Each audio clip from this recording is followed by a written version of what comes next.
বনের হরিণ আমার রাসূলকে চিনেছে এবং পাহাড় পর্বত পর্যন্ত আমার রসুলকে চিনেছেন।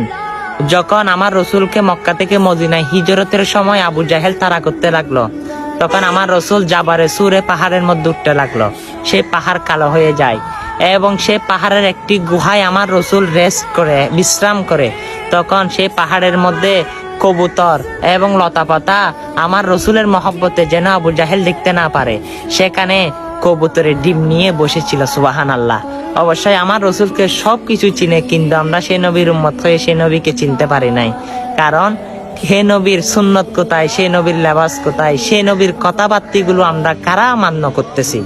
অবশ্যই চলুন না ভাই, এই সুন্দর কথাগুলো মানুষের কাছে পৌঁছে দেন, কারণ মানুষ শুনে আমার রসুলের ইমানই জজবা তাদের অন্তরে পোষণ করবে, আমার রসুলের সুন্নতগুলো ধরে রাখতে পারবে। ভিডিওটা শেয়ার করে দিয়েন। আমিন।